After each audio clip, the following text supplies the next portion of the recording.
Hello. अरे तुम अभी तक ऑफिस में हो? मैं कब से तुम्हारा वेट कर रही हूँ। अरे इतनी क्या करतेस तू? वैसे तो तुम मुझे फोन नहीं करती, लेकिन आज बेटा आ रहा है तो 3-3 बार बस निकल ही रहा हूँ मैं।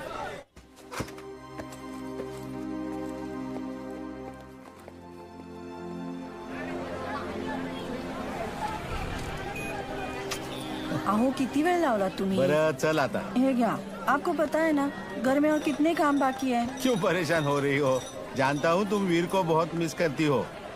अब कुछ दिन यही हमारे पास रहेगा वो। जर्नलिस्ट की ये खबर बिल्कुल सही थी। ब्लास्ट से 2 दिन पहले टाइगर और बिलाल देश छोड़कर भाग चुके थे। टाइगर ईरान चला गया और बिलाल अहमद पीओके उमर हफीज के पास। उमर हफीज आईएसआई के सारे गैर कानूनी काम करता था और 93 ब्लास्ट के बॉम्बर्स को एक्सप्लोजिव बनाने की ट्रेनिंग भी उमर के जरिए ही दी गई थी। हमने ये भी सुना है कि मुंबई में 1000 किलो आरडीएक्स लाया गया था, जिसमें सीरियल ब्लास्ट में सिर्फ 400 किलो यूज हुआ है और 600 किलो अब भी मिसिंग है। क्या ये इन्फॉर्मेशन सही है? किसी को नहीं पता था कि इन्फॉर्मेशन सच थी या एक अफवाह, मगर सिर्फ कबीर श्रॉफ जानता था कि वो 600 किलो आरडीएक्स इंडिया में ही कहीं दफन है और उसे दफन करने वाला कोई और नहीं, बिलाल अहमद है।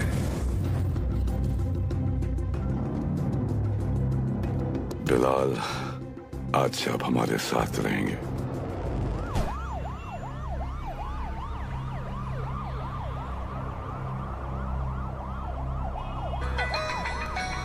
जी कबीर सर।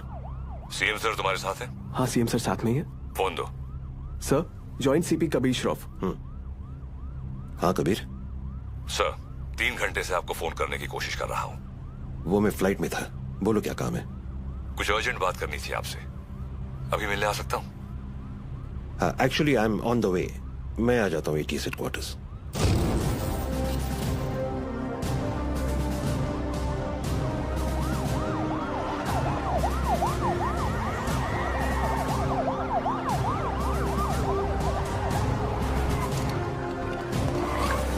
कबीर, जब जब मुझे एंटी टेररिज्म स्क्वाड से आधी रात को फोन आया, अगली 4 रातें मैं ठीक से सो नहीं पाया हूं। In that case you won't be disappointed sir. Riyaz Hafeez का पता चल गया है। करीब 15 सालों से ये 40 स्लीपर एजेंट इंडिया में छुप कर रह रहे हैं। इन्वेस्टिगेशन के बाद पता चला कि जो 2 सस्पेक्ट्स मारे गए वो किसी राजवीर राठौड़ नाम के होटेलियर से मिलने अक्सर जैसलमेर जाया करते थे। This is Rajveer Rathore sir. ये राजवीर राठौड़ और कोई नहीं, लश्कर चीफ उमर हफीज का बेटा है। रियाज हफीज। फौरन अपनी टीम जैसलमेर भेजो and arrest this bastard. I am sorry sir, but permission के लिए रुकने का वक्त नहीं था। टीम ऑलरेडी जैसलमेर के लिए निकल चुकी है। And who is leading the team? Suryavanshi.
इतने सालों में 2 चीजें नहीं बदली सर, आपकी हेयर स्टाइल और नाम बोलने की आदत। सर वैसे एक बार हम रियाज को पकड़ेंगे ना, आपकी फोटो फ्रंट पेज पे नक्की। हाँ चाइला फोटो फ्रंट पेज पे तो आएगी, लेकिन मेडल के साथ या गले में हार के साथ ये तो भगवान ही बताएगा। उड़े बगरे येड़े।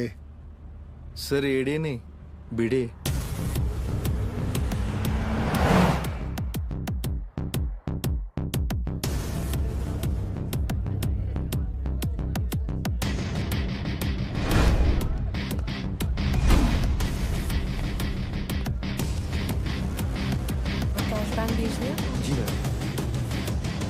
आई मस्ट से कि पूरे जैसलमेर में मैंने इतना अच्छा खाना नहीं खाया। Thank you very much. आप यहाँ की ओनर हैं? जी, ये रेस्टोरेंट में और मेरे हस्बैंड चलाते हैं। Oh okay. राजवीर, क्या हुआ?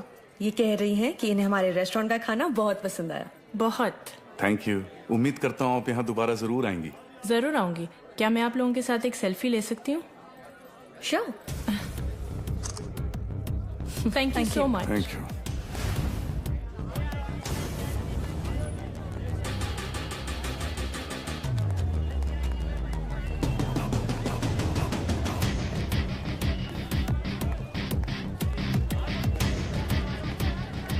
सर कंफर्म वही है।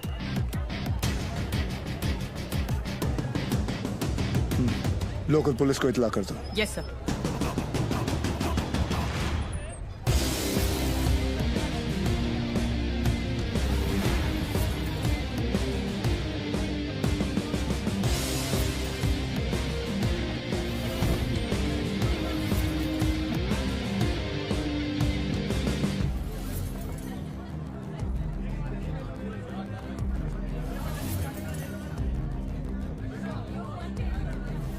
क्या लेंगे सर? बताता हूँ।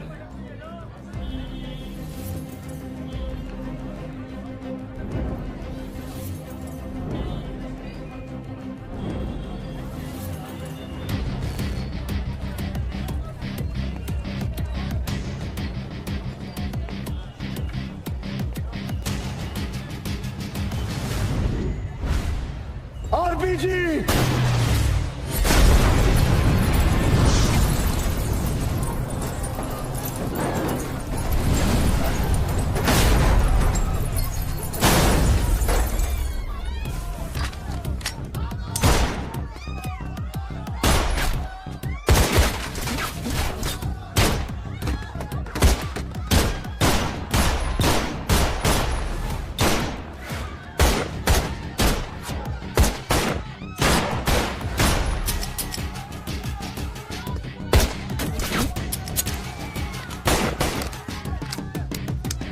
दीवान, कवर।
चले मुंबई? हाँ।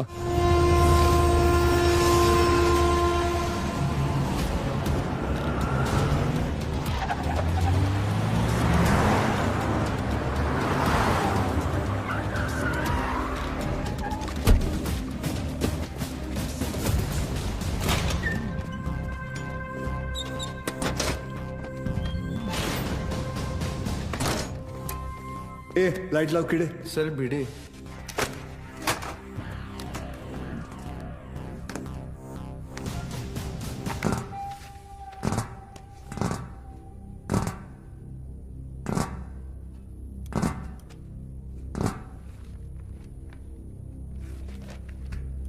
सेंट्रल एजेंसी के हिसाब से तुम लश्कर चीफ उमर हफीज के बेटे हो।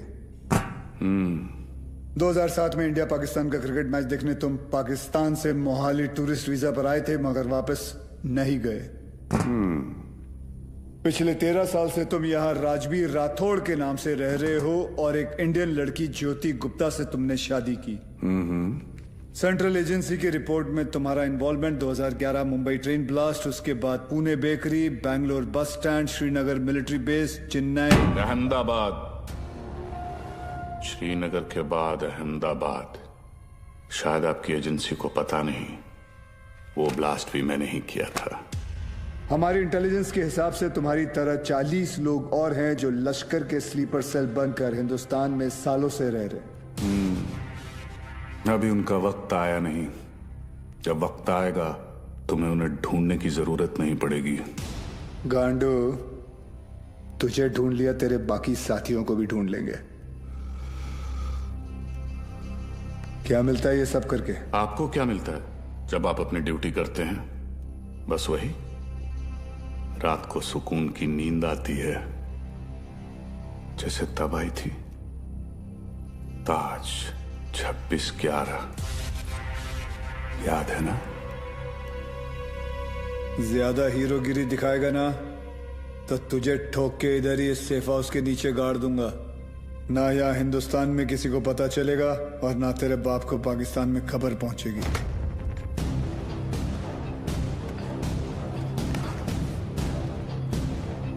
Kabir Shroff, ADG, Mumbai ATS, claim to fame 1993 Mumbai blasts. सुना है सिर्फ 2 दिनों में पूरा केस सॉल्व कर दिया था आपने। सिर्फ टाइगर और बिलाल आपके हाथों से बच निकले। काफी जानकारी है तुम्हें मेरे बारे में, मगर हम भी जानते हैं कि 93 के बाद बिलाल तुम्हारे अब्बा की गोद में जाके बैठ गया है। भाईजान मैं इनसे कहती रही कि ये गलत है, और अब रियाज इंडियन गवर्नमेंट की गिरफ्त में है। पता नहीं अब क्या करेंगे मेरे बेटे के साथ।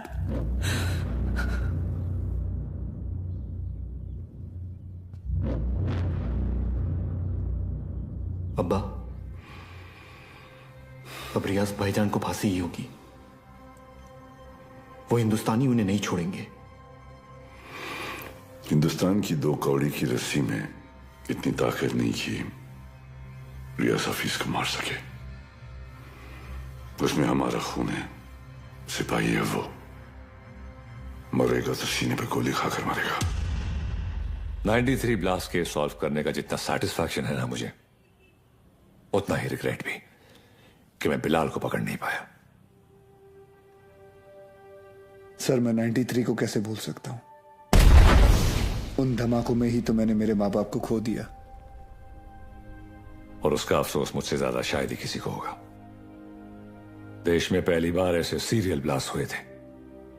उन ब्लास्ट में किसी ने अपना कारोबार खो दिया, किसी ने अपना हौसला, तो किसी ने अपने घर वाले। डिपार्टमेंट और मीडिया को ऐसा लगता है कि मैं बिलाल को ट्रैक करने की कोशिश आज भी इसीलिए कर रहा हूं because I want to settle the score. ऐसा नहीं है। 93 में 1 टन RDX आया था, जिसमें से सिर्फ 400 किलो इस्तेमाल हुआ और पूरा का पूरा मुंबई हिल गया।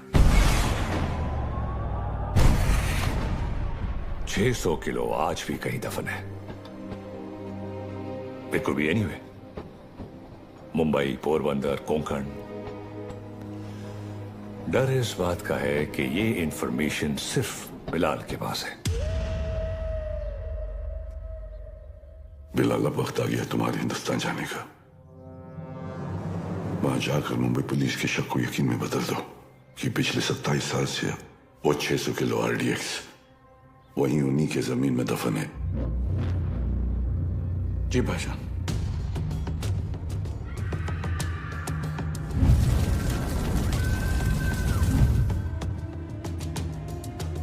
रजा, मुख्तार और उस्मानी को इत्तला करो कि बिलाल हिंदुस्तान वापस आ रहा है।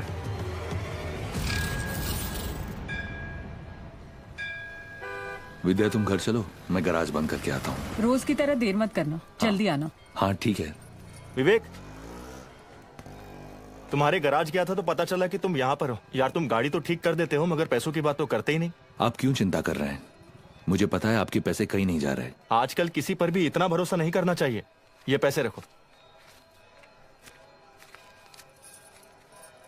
एक बात बताओ, तुम्हारी दोनों उंगलियां कटी कैसे? ये अफगानिस्तान में वॉर के दौरान इन्हीं हाथों से बॉम्ब ब्लास्ट किया था। तुम भी ना कुछ भी बोलते हो। काय पण बोलता तुम्ही? ये ऐसे ही है। निकलता हूं। नमस्कार भाभी। नमस्ते। कुछ भी मजाक करते हो। मैं खाना लगाती हूँ, तुम जल्दी आओ।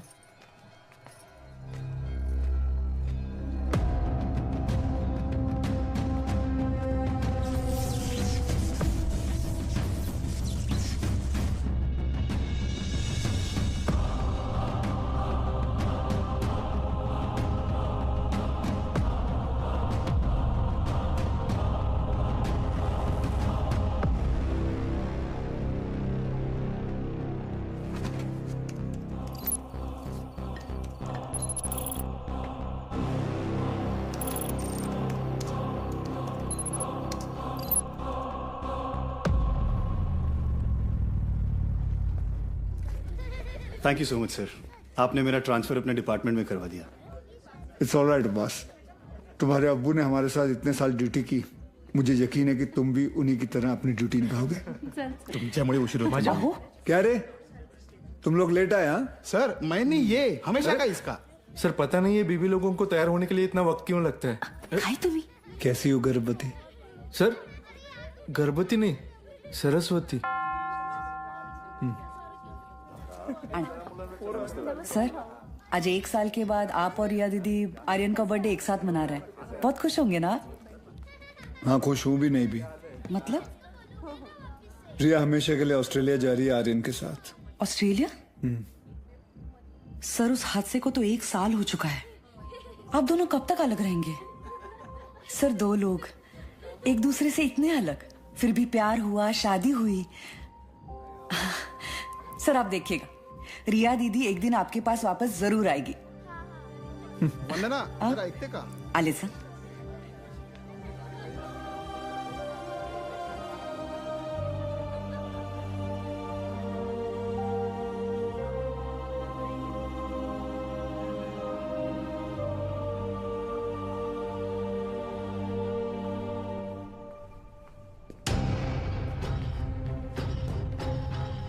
मैम वो Get the team ready. Okay ma'am.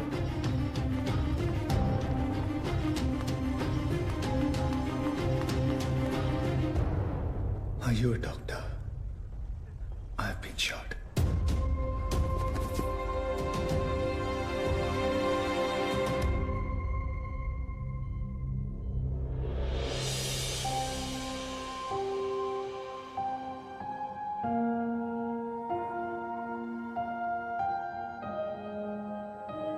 अब कैसा फील कर रहे हो? Much better. Good. Good morning sir. Good morning sir. Good morning. टुंडे का क्या हुआ, पता चला कुछ? ढूंढे नहीं सर, मुंडे ढूंढ रहे साले को। आप पर गोली चलाई है, छोड़ेंगे नहीं उसे। मुझे अब डिस्चार्ज कब करेंगे? मुझे ड्यूटी पे जाना है। अपनी हालत देख रहे हो तुम?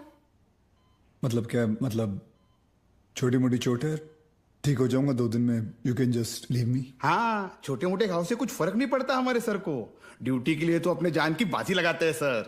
अच्छा, वैसे अगर बुलेट 2 इंच ऊपर लगती तो बाजी लगाने के लिए तुम्हारे सर की जान ही नहीं बचती। ये पुलिस स्टेशन नहीं है, हॉस्पिटल है और डॉक्टर मैं हूं, तो जब मैं बोलूंगी तब तुम्हें डिस्चार्ज मिलेगा। I hope that's understood.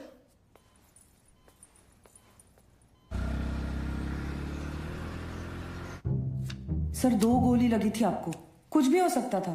कुछ नहीं हुआ ना? अरे सर आपको पता है ये सिद्धि विनायक गई थी चलकर आपके लिए प्रार्थना करने। सर अभी आप जल्दी से ठीक हो जाइए। आपके बिना इनको ड्यूटी पे भेजने में मुझे बहुत डर लगता है। अरे रिपोर्ट सच कहूं, अगर आप नहीं होते ना मैं इनको पुलिस की नौकरी नहीं करने देती। अरे बहुत डेयरिंग वाला आदमी है। हाँ सर ये रिमोट कंट्रोल वाला बेड है, एक बार लेट के दिखूं क्या? हाँ फैल जा। वो काय करता है तुम्ही? तेल तो अरे ऊपर आ रहा है, अरे पैर ऊपर आ रहा है क्या? ये बघो वहिनी, नहीं वर दे पाय ऊपर ले ना। काम बाय खाली हाँ कैसा फील कर रहे हो? अरे एकदम मस्त। अच्छा और पेशेंट कौन है? हमारे सर है ना। अच्छा तो फिर तुम पेशेंट के बेड पे क्या कर रहे हो? उठो यहाँ से। ये क्या हो रहा है? ये क्लब है क्या? And you please get up. ये हॉस्पिटल है, लोग यहाँ ट्रीटमेंट के लिए आते हैं, एंटरटेनमेंट के लिए नहीं। आप भी पुलिस वाली हैं? मैं तो टीचर हूँ। मेरा वाइफ है। ये आपके पति हैं? Bad luck. आप ठीक कह रहे हैं डॉक्टर? Doctor malaria. मलेरिया नहीं, रिया। डॉक्टर्स तो पेशेंट के साथ इतने प्यार से पेश आते हैं, लेकिन आप हमेशा ऐसे कंफू पांडा बन के क्यों आ जाती हैं? तुम जैसे पेशेंट्स के लिए ऐसा बनना पड़ता है। अगर तुम्हारी एक और कंप्लेंट आई तो मुझसे बुरा कोई नहीं होगा। I think you should be okay. Yeah, I've checked all the reports. The blood test is also normal. And where? तुम यहाँ क्या कर रहे हो? नमस्ते, डांटिए मत। मैं आप ही को ढूंढ रहा था, आपसे कुछ बात करनी है एकांत में। एक्सक्यूज मी, बहरे हो? Shut up. I'll see you later. खाना खाया तुमने? नहीं, काफी मोटी इडली है। वाह, ये लोग ना आपको खामखा खूसट पकाऊ खड़ूस समझते हैं। हाँ, मैं नहीं, ये अरे चुप रहे। नहीं मैम, मैं नहीं। छोड़िए, बैड पीपल। डॉक्टर हरनिया, मैं आपसे बात करना चाहता हूँ। डॉक्टर हरनिया नहीं, रिया।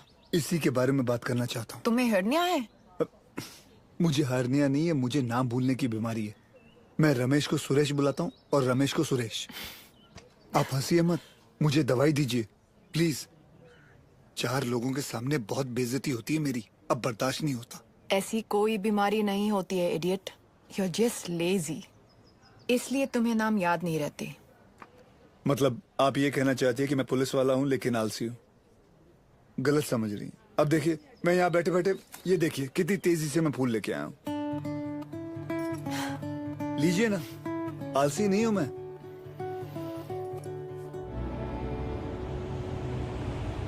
पापा सेंट्रल मॉल हाँ चलते हैं ना, मुझे भूख लग रही है। ओके, आज हम पिज्जा खाते हैं। हाँ बोलो विवान। सर, याकूब की इंफॉर्मेशन मिली है, वो इस वक्त सेंट्रल मॉल में है। तुम लोगों को यहाँ पहुँचने में कितना वक्त लगेगा? सर, हम रास्ते में हैं, लेकिन कम से कम 20 मिनट लगेंगे। उससे पहले तो मैं पहुंचूंगा। Okay sir. क्या हुआ? कुछ नहीं यार, रूटीन कॉल। रिया पहले मॉल चले, आर्यन को भी भूख लगी, मुझे भी।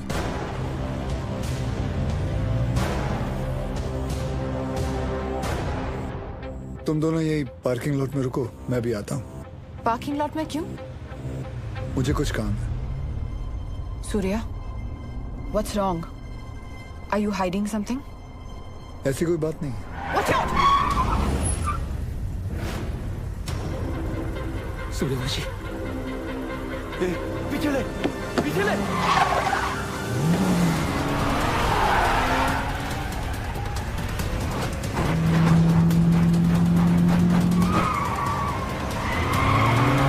सूर्या स्टॉप! सूर्या क्या कर रहे हो? ऑडियन है गाड़ी में।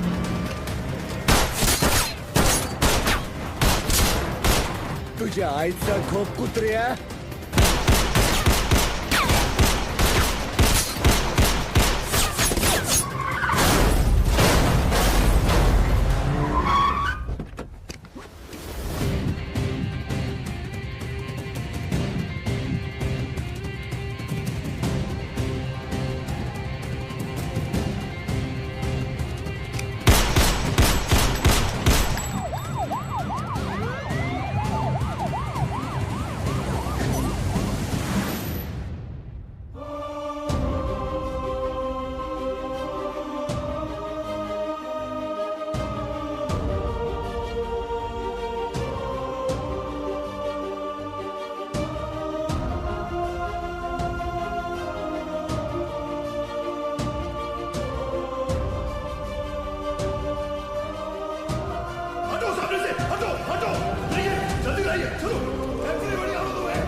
चाहिए sir. Stop Riya. Sir, please allow me. You can't operate your own blood. You know that. Sir, and I he's a have to go in. No, I can't allow you inside.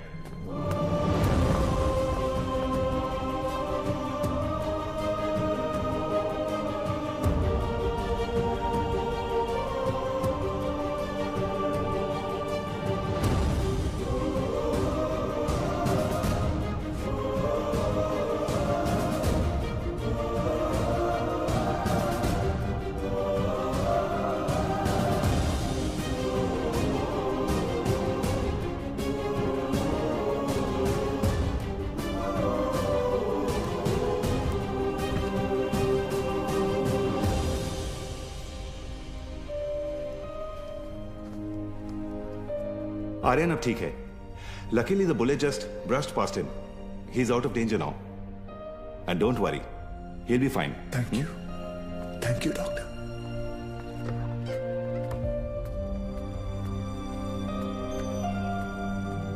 रिया.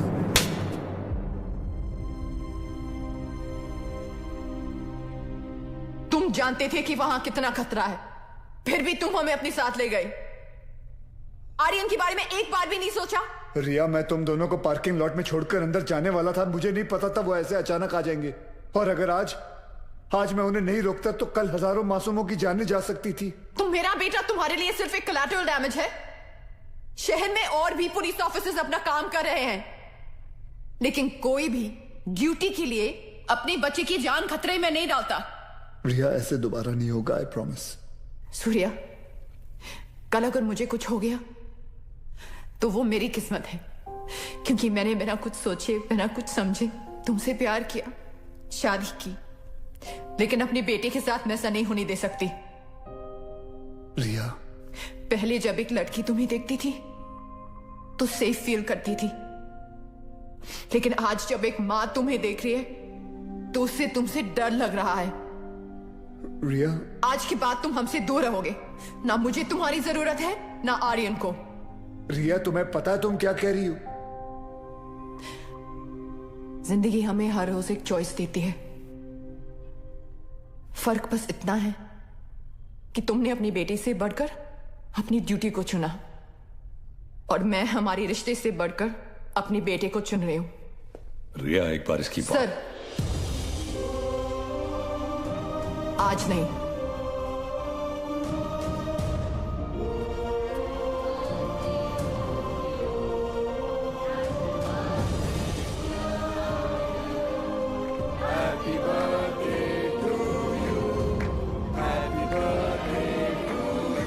ये देखो, ओपन दिस. मैं खोल के दिखाती हूँ. Thank you रिया. आर्यन चाहता था कि जाने से पहले उसका बर्थडे हम सब साथ मनाएं.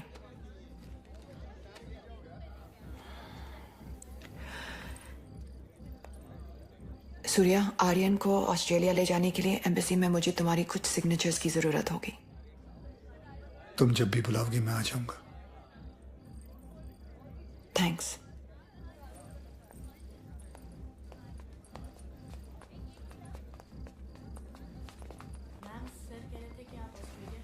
पापा, मुझे मम्मा के साथ ऑस्ट्रेलिया नहीं जाना है. मुझे आप दोनों के साथ यहीं रहना है. आप प्लीज कुछ करो ना पापा.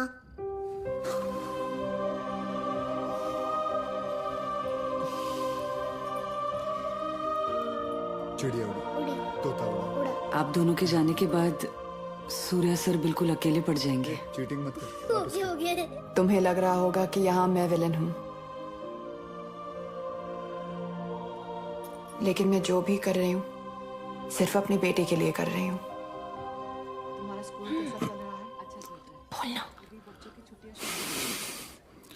सर, आप एक बार बात करके देखिए ना. आप बोलेंगे तो शायद भाभी मान जाएंगे. Please.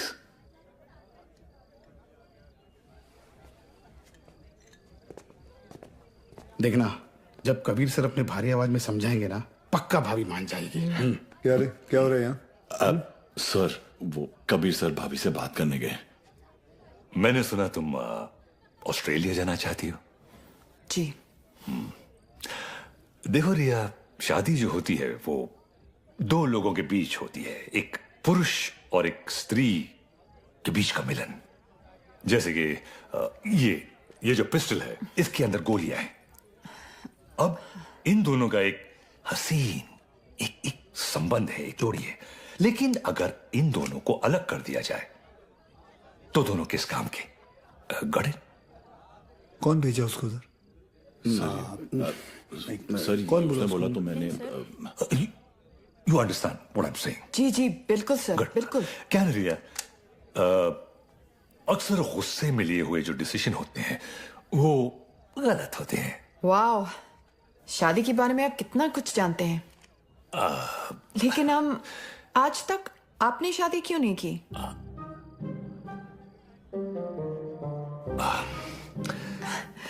I'll just be back.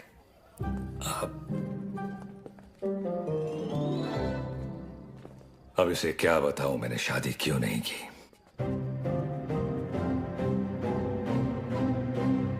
मेरी लेस खुली है, idiots. Good morning, gentlemen. This is Mr. Nair from the Intelligence Bureau. Delhi से आया हूं। जाहिर है कोई अच्छी खबर तो नहीं होगी। रियाज हफीज के अरेस्ट होने के ठीक 3 दिन बाद मुजफ्फराबाद में एक मीटिंग हुई।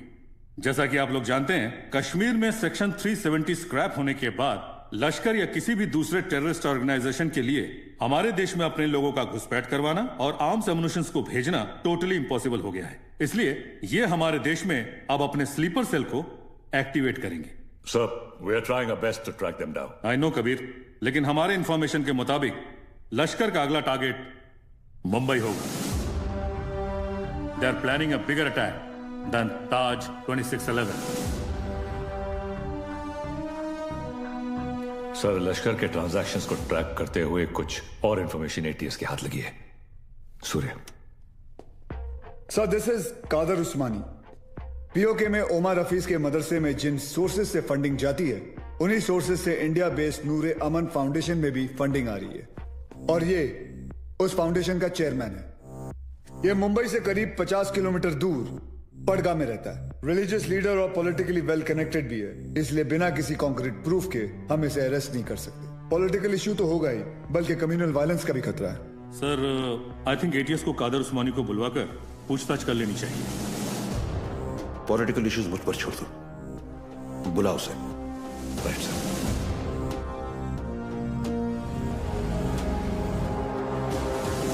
Good morning sir.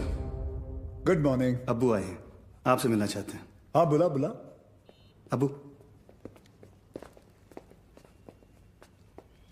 कैसे हैं खान साहब? अजमेर से कब आए? आज सुबह ही लौटा हूं सर। ख्वाजा गरीब नवाज से आपके लिए न्याज लाया हूं। धन्यवाद। सर, उस्मानी आया। बुलाओ। जी सर। बड़े सालों बाद मुंबई पुलिस ने मुझे याद किया। बोलिए।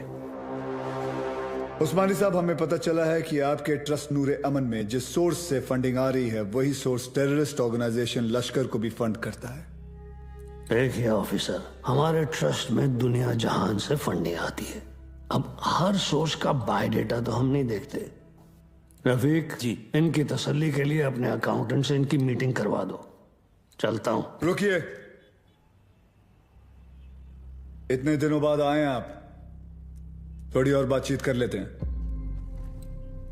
आईबी की रिपोर्ट के हिसाब से अब तक 11 बच्चों ने इंडिया से सीरिया जाकर आईसिस ज्वाइन किया, जिनमें से 3 बच्चे जावेद, मुश्ताक और अहमद पडगा से हैं, और पडगा आपका इलाका है।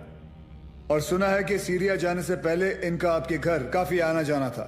ऑफिसर, एक इतना ही नहीं, और भी कंप्लेंट्स है आपकी। आप भड़काऊ भाषण देते हैं, आप धर्म के नाम पे मासूम बच्चों को गुमराह भी करते हैं। कौन गुमराह है, कौन सही है, अब ये तुम हमें बताओगे? इस मुल्क में मुसलमानों का क्या हाल है जानते हो तुम? मुसलमान का हाल? उस्मानी, आप जानते हैं कौन है? नईम खान। 30 साल ईमानदारी से पुलिस की ड्यूटी की है इन्होंने, और अब इनका बेटा अब्बास हमारे एंटी टेररिज्म स्क्वाड का एक होनहार ऑफिसर है। खान साहब रिटायर हो चुके हैं, लेकिन आज भी देश के लिए मरने मिटने के लिए तैयार हैं। ये है हिंदुस्तान के मुसलमान। आप किस मुसलमान की बात करते हैं हम नहीं जानते।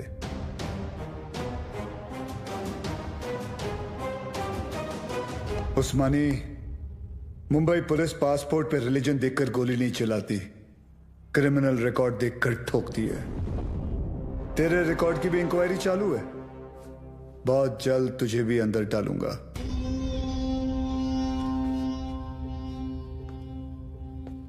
जिस दिन महाराष्ट्र को जलाना हो मुझे अरेस्ट करने आ जाना। खुदा हाफिज। एक कादर बहुत बोलने लगा है। याद है 1977 माहिम गैब्रियल रोड से चोरी के इल्जाम में सबसे पहले मैंने ही तुझे उठाया था। जेब कतरा था सर ये। अबू, ये और इसका पार्टनर बिलाल दोनों मिलकर छोटी मोटी चोरियां करते थे, बाद में स्मगलिंग करने लगे। 93 ब्लास्ट के बाद वो बिलाल वो तो पाकिस्तान भाग गया और ये पड़गा में जाकर ये धर्माधिकारी का चोला पहन लिया इसने। तब से इसका यही धंधा है, मासूम बच्चों को गुमराह करना। खान साहब रिलैक्स। क्या हुआ उस्मानी? हिंदुस्तानी मुसलमान का तेवर देखकर हिल गया?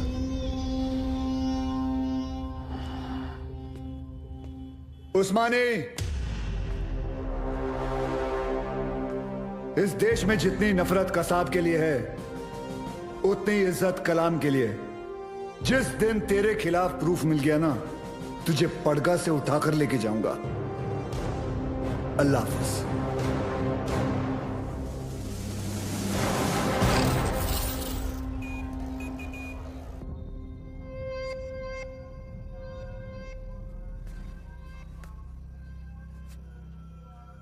आज जो हुआ वो ठीक नहीं हुआ भाईजान।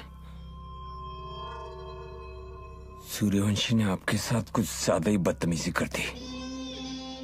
अबू, शिवगढ़ से विवेक आए हैं। बुलाओ। विवेक? कल रात आपके लिए खबर आई है, बिलाल हिंदुस्तान वापस आ रहा है। बिलाल? आपका अजीज दोस्त 27 तारीख को गोवा पहुंचेगा।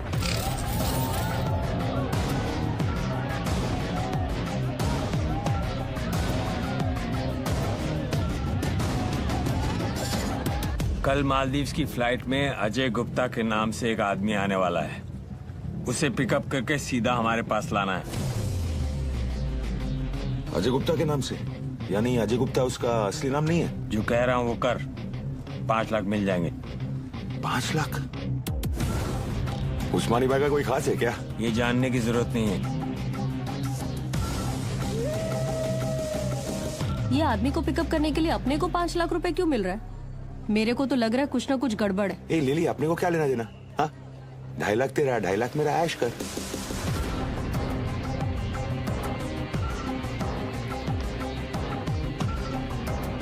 Ajay Gupta, myself John Mascarenhas is this side sir. Come this way. Sir ये मेरी पार्टनर है सर, लिली। क्या है ना सर, लड़की साथ में होती है ना तो किसी को डाउट नहीं होता। ये खोलना जल्दी।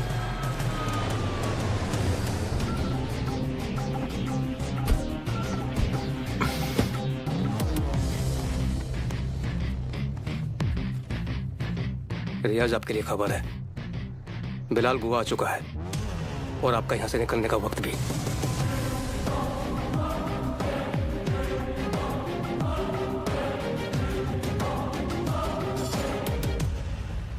बिलाल, बूढ़ा हो गया तू कादर।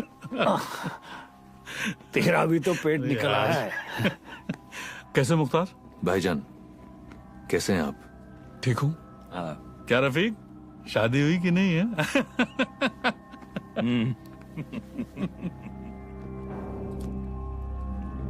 जाना कहाँ है?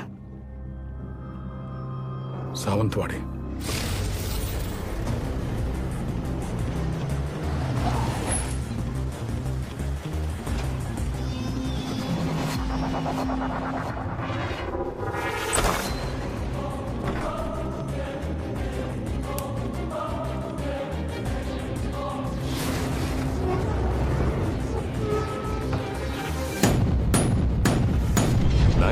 में 1 टन RDX आया था।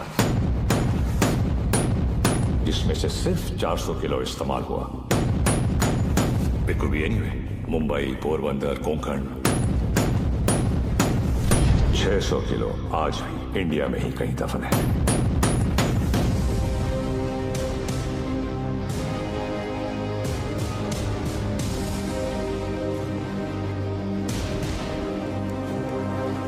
सत्ताईस साल हो गए भाईजान। ये काम करेगा ना? ये RDX है, वर्ल्ड वॉर 2 से इस्तेमाल हो रहा है। सालों साल पानी में रख दो मुख्तार, इसे कुछ नहीं होता है।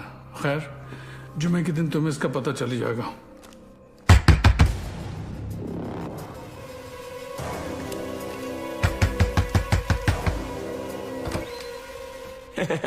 काय हो भाऊ, ये बंगला आपका है? जी। मैं इधर सामने ही रहता है। बंगला बहुत टाइम से बंद था, बहुत सालों के बाद आए। नहीं कधी बघितलं नाही तुम्हाला? नाव काय? माझं नाव आत्माराम आहे। इधर रहने को आया? अच्छा है। अंदर से देखो। मतलब घर में काम चल रहा है, कल आएंगे। ऐसा थोड़ा सा हाँ, भागो। कल। भाऊ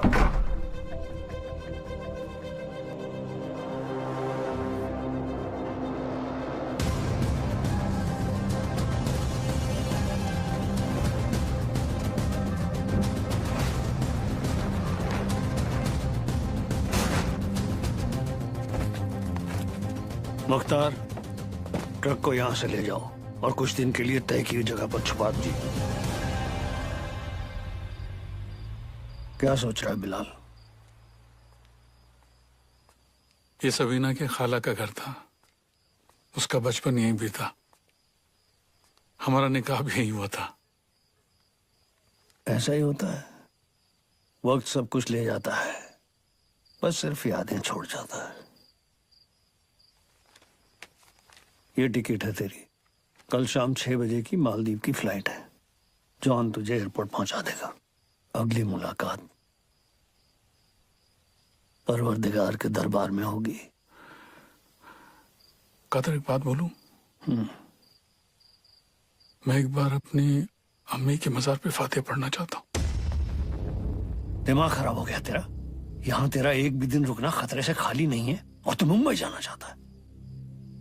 जानता है ना मुंबई में कदम रखते ही क्या होगा?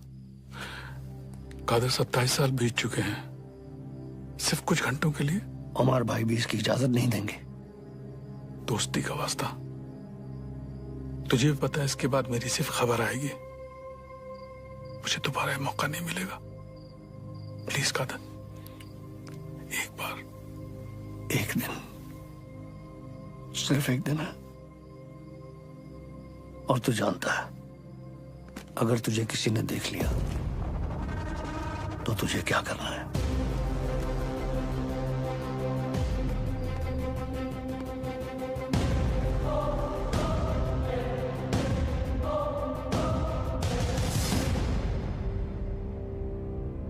शहर कितना बदल चुका है। बहुत टाइम के बाद आए क्या साहब? 93 के बाद आ जाए।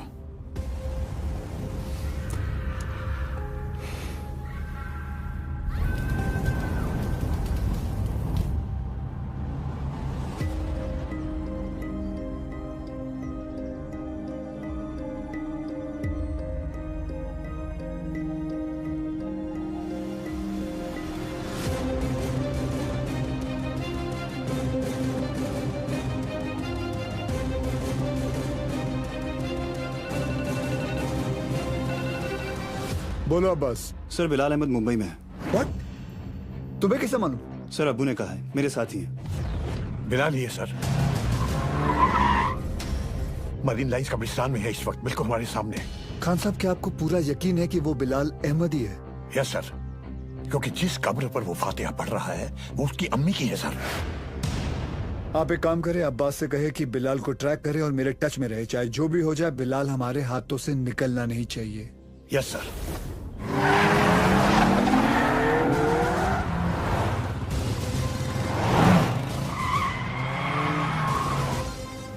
बोलो Surya. Sir, Bilal Ahmed is in Mumbai.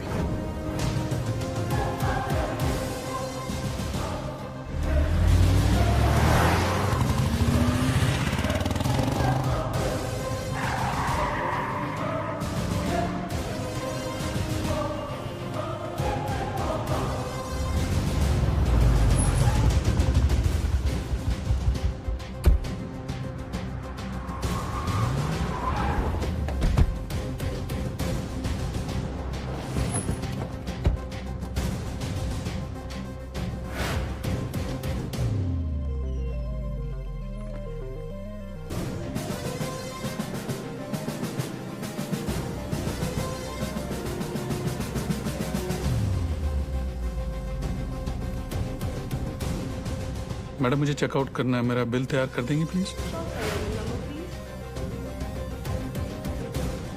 मम्मा देखो विवान अंकल।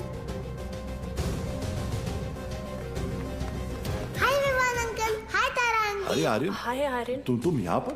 तुम लोग यहाँ क्या कर रहे जी हो? वो हम कुछ पता है ये दोनों मेरे पापा के साथ काम करते हैं। ये दोनों पुलिस ऑफिसर्स हैं।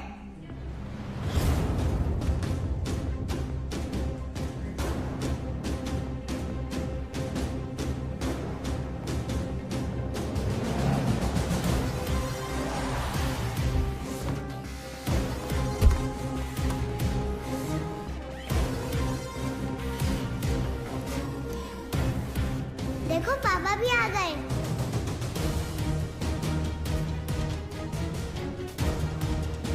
हाय पापा।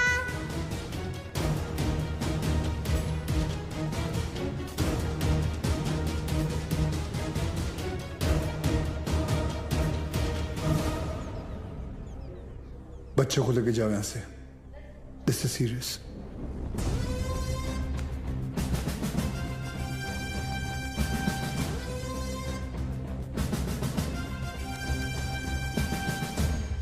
दोन जण पायऱ्यांवर, दोन जण एंट्रीवर आणि बाकी तिघं माझ्या बरोबर या।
बिलाल, ये सब करने की जरूरत नहीं है।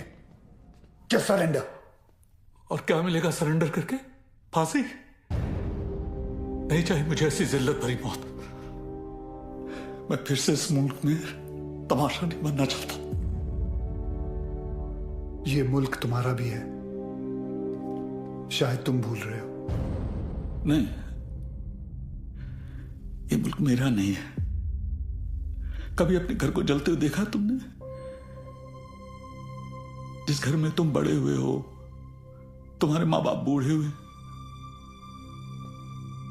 मैंने देखा है। मेरे बच्चे, बीवी, अब्बू को जिंदा चला दिया उन लोगों ने। 27 साल बाद तभी भी चीखें सुनाई देती है मुझे। और बदले में तुमने जो धमाके किए, उसका क्या बिलाल? उन्हीं ब्लास्ट में मैंने भी अपने माँ बाप को खो दिया। चाहूं तो इसी वक्त तुम पर अपनी सारी भड़ास निकाल सकता हूं, लेकिन वो एक वक्त था जो गुजर गया। हमें उसे बुलाना होगा, आगे बढ़ना होगा। हाँ, मानता हूं कि तुम्हारे साथ जो कुछ भी हुआ वो गलत था, लेकिन तुमने भी तो सैकड़ों मासूमों की जानें ले ली। जिन्होंने तुम्हारा कुछ नहीं बिगाड़ा था, उसका क्या? और जिन्होंने मेरा सब कुछ छीन लिया, उनका मैंने क्या बिगाड़ा था?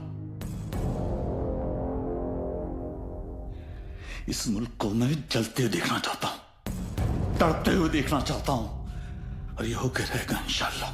बिलाल, अगर अल्लाह तुम्हारे साथ होता तो अल्लाह की इबादत करते हुए हमारा अफसर अब्बास तुम्हें नहीं देखता। और अल्लाह तो छोड़ो, अगर तुम्हें लगता है कि जो तुमने किया वो सही था, तो तुम्हारी अम्मी तुम्हारे साथ सरहद पार चली जाती। लेकिन वो नहीं गई, क्योंकि वो जानती थी कि उनके बेटे ने जो किया वो गलत किया है। जानते हो तुम्हारे अम्मी के जनाजे पर कितनी भीड़ थी? भीड़ इसलिए नहीं थी क्योंकि वो तुम्हारी अम्मी थी, भीड़ इसलिए थी क्योंकि उन्होंने तुम्हारा साथ नहीं दिया।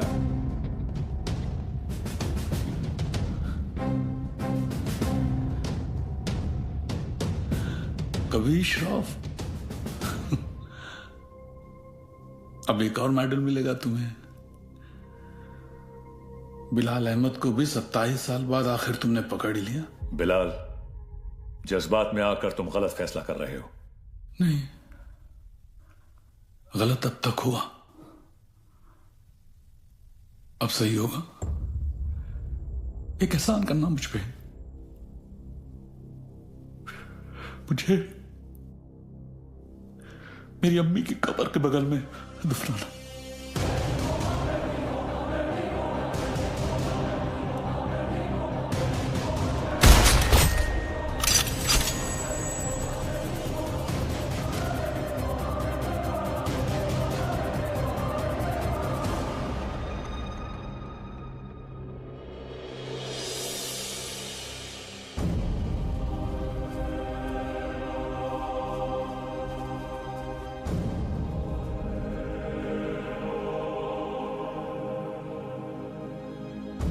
कभी कभी सोचता हूँ सर कि काश एक ही धर्म एक ही ऊपर वाला होता तो शायद ये सब नहीं होता।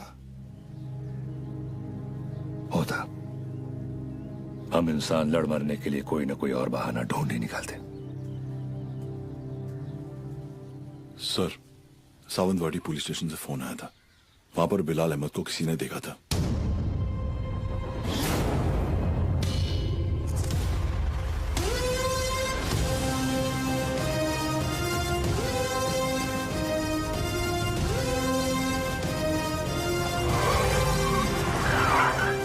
क्या बात कर रहे हैं साहब, एकदम 100% पक्का है साहब, वही आदमी है। मैं टीवी पर देखा उसको। क्या हलाल अहमद? बिलाल अहमद। हाँ साहब वही। मेरे को लगता है अंदर और भी लोग रहेंगे। मैं जैसे ही अंदर जाने का ऐसा साहब प्रयत्न किया ना मैं, तो मेरे को ऐसा ब्लॉक किया। कितने लोग थे वहाँ? 3 लोग 4 लोग भी हो सकते साहब, मगर जैसा ही मैं ऐसा खटखटाने को गया तो मैं किसी का तो ऐसा नाम सुना। क्या नाम था उसका? नाम मैं सुना। अरे क्या नाम सुना? नाम एक मिनट। आप लोग भी सोचते रहेंगे कैसा आदमी है, मतलब एक नाम भी याद नहीं है। ते काय ना साहेब, जगात काय चाललंय हे मला माहिती है, मगर साहेब मेरे को ना ऐसा नाम भूलने का बीमारी है साहेब। दो कुछ। Sorry sir. हाँ? कोई बात नहीं, याद करके बता बेटा। मैं कोशिश कर रहा है साहब। हाँ। लेकिन क्या है ना साहब, ऐसा भरी जवानी में ऐसा बूढ़े वाला बीमारी लगा है ना साहब। इतना भी बुरा बीमारी नहीं है। बुरा है साहब। अब आप तो पुलिस में है, मतलब 7 दिन के 50-60 नाम तो ऐसे याद रखते रहेंगे नहीं। और इधर मेरे तो घर वाले ऐसा मुंह छिपाते फिरते हैं साहब। और ये बच्चे लोग मेरे को बोलते हैं, ए लाल दुपट्टे वाले मेरा नाम तो बता। साहब मैं सबका नाम कैसे याद रखेगा साहब, मेरे बच्चे थोड़ी ना है। भिड़े। हाँ सर। बिगड़े रे। इसको पीपल के झाड़ पे बांध, याद करेगा नाम। जा तू उधर जाके याद कर। चल। अरे तू चल रे साहब मेरे को लेके जाओ इसको रे। ये मेरे को भानना वानना नहीं रे, ये मतलब मेरे को ऐसा चाहे याद आ जाएगा साहब। बोलना साहब। सॉरी यार, आज पता चला तुम लोग मुझे कितना झेलते हो। क्या क्या बुलाता रहता हूँ तुम लोगों को, विवान, तांबे, अब्बास, भिड़े। छे लानत। अच्छा आइला सर ने पहली बार सबका सही नाम लिया। हाँ।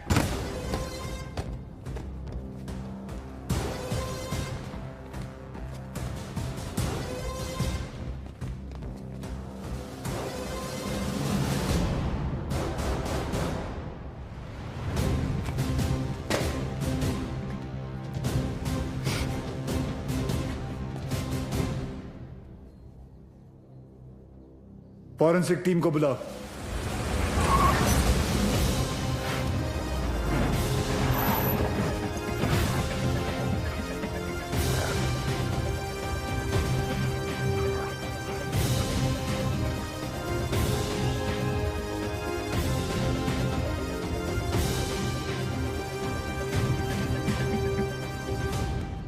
सर, अंदर जिस पाउडर के ट्रेसेस मिले हैं वो आरडीएक्स है,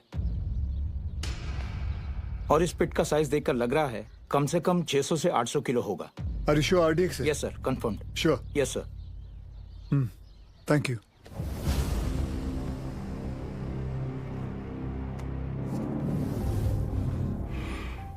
बिलाल की शहादत जाया नहीं जानी चाहिए। जी अब्बा।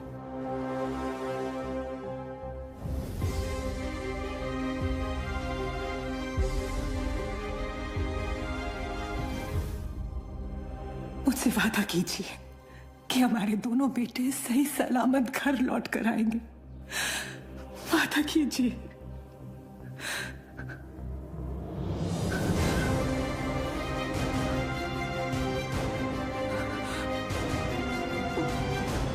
चल आतमध्ये चल। चला चला आतमध्ये चला लवकर।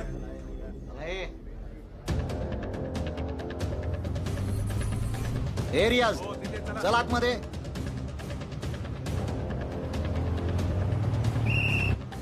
इथे थांबायचं नाही। बाईक नाही लगा ना इधर। हे कांबळे काय झालं? कोणीतरी बाईक लावता इथे। काढायला सांग त्याला तिथून।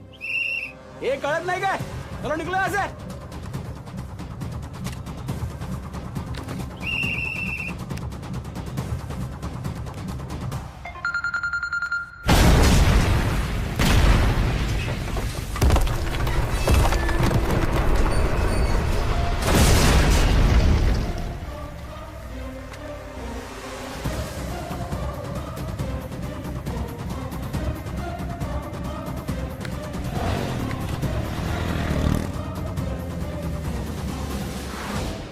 सर, फोरेंसिक की रिपोर्ट आ गई है। वॉल ब्लास्ट में आरडीएक्स ही यूज किया गया था। Confirm RDX? Yes sir.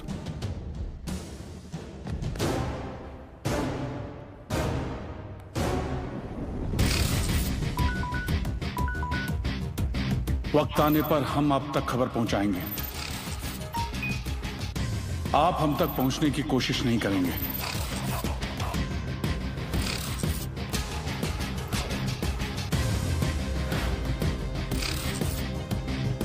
हमारी इंटेलिजेंस के हिसाब से तुम्हारी तरह 40 लोग और हैं जो लश्कर के स्लीपर सेल बनकर हिंदुस्तान में सालों से रह रहे हैं।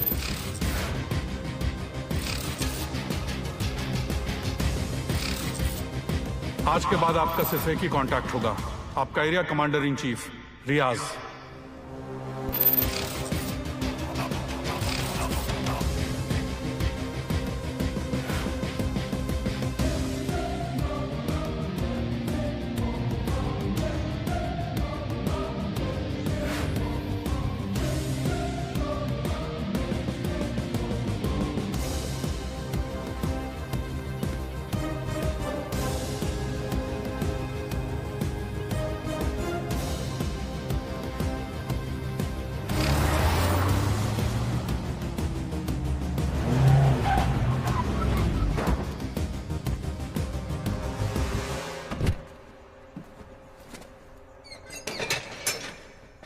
भरोसे के आदमी है।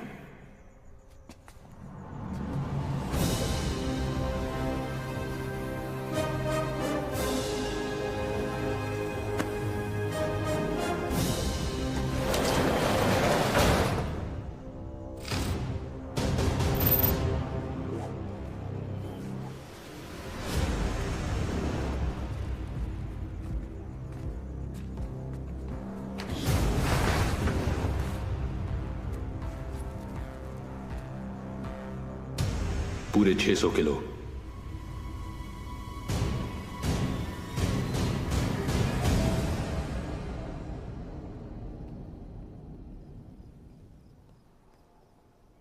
सर, बिलाल अहमद का 27 साल बाद लौटना, 600 किलो आरडीएक्स का मिलना, उसी आरडीएक्स का रियाज के एस्केप में यूज होना।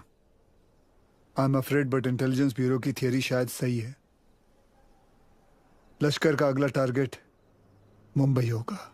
सूर्या, जहां तक लश्कर का ताल्लुक है, ये लोग गोली नहीं चलाते। They are known for bombing cities. दुनिया भर में इनके टारगेट किए हुए शहरों का रातों रात नक्शा बदल गया।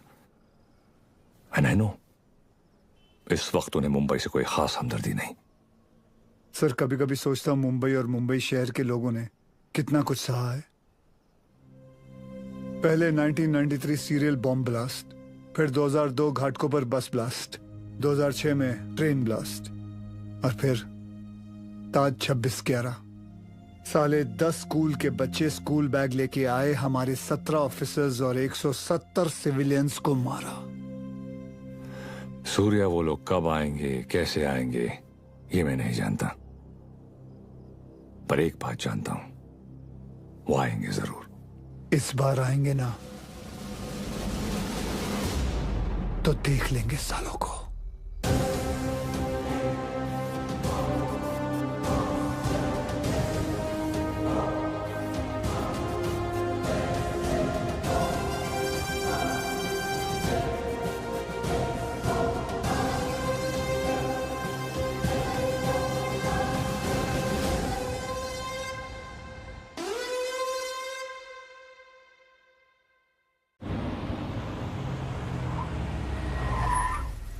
मर गए।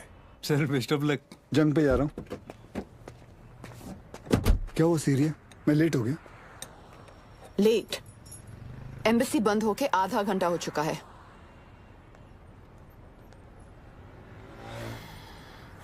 Just forget it. बहुत मुश्किल से मुझे 4 दिन बाद का अपॉइंटमेंट मिला है। Don't miss it. Don't worry, नहीं मिस करूंगा। आई एम सॉरी। ये क्या कर रही हो? मैंने यहाँ अपना गैरेज खोल दिया। अब पेशेंट्स के साथ साथ मैं उनकी गाड़ियां भी ठीक कर देती हूँ, डिस्काउंट पे। मैं ठीक कर देता हूँ। तुम्हें ये काम आता भी है? तुम्हें आता है? सर मुझे आता है ना। क्या है ना, मेरे पिताजी मैकेनिक ही थे। क्या मैं देखूं? हाँ देख।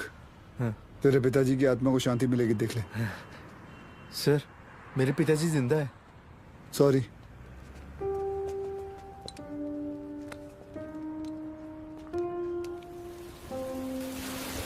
मैडम आप गाड़ी में बैठिए ना। सर बसा ना sir.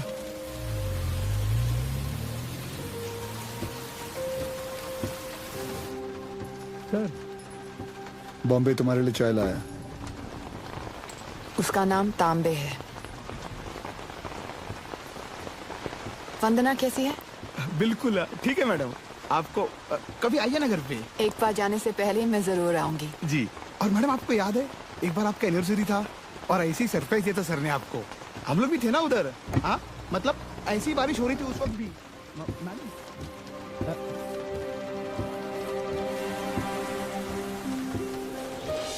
Happy anniversary Riya. Can't believe this. Surprise हो कि मुझे हमारी एनिवर्सरी याद है? नहीं, सरप्राइज हूँ क्योंकि तुमने मेरा सही नाम लिया। ओह।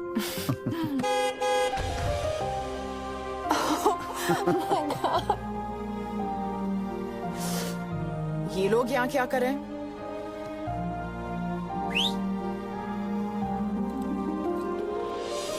रिया मैं जानता हूँ तुमने मेरे लिए लाइफ में बहुत कॉम्प्रोमाइजेस किए हैं और उसके लिए thank you. Thanks to you, मुझे इतने साल झेलने के लिए। अरे हम तो बूढ़े हो गए हैं एक दूसरे को झेलते झेलते। बूढ़े? हम? Excuse me mister Suryavanshi, please speak for yourself. आ जाओ, बारिश आने वाली है, अंदर चलते हैं।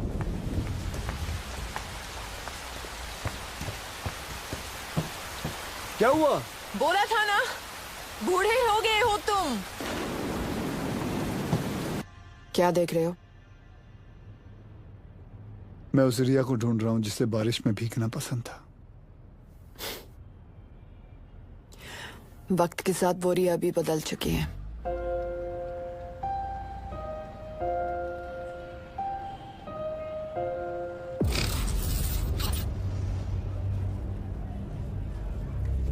मुंबई में ब्लास्ट इन 7 जगहों पर होंगे। CST, gateway of India, Dadar market, lower Parel, BKC, Bandra station, Minar Chowk. Anti terrorism squad headquarters. लेकिन रियाज भाई, पुलिस हेडक्वार्टर्स में RDX से भरी हुई गाड़ी लेके जाना आसान नहीं होगा। पुलिस हेडक्वार्टर्स में हम ब्लास्ट नहीं करेंगे, बल्कि हम वहां खुद जाएंगे। फिर देखते हैं कि मुंबई पुलिस अपने शहर को बचाती है या अपने आप को।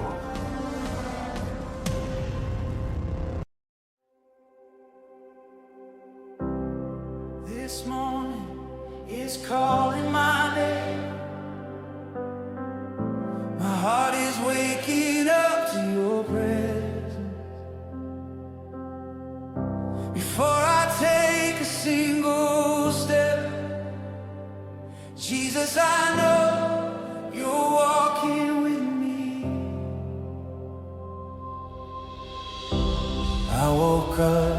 yesterday on my mind. Heavy thoughts, quiet prayers. Then I felt you whisper softly, I'm right here, don't be alone.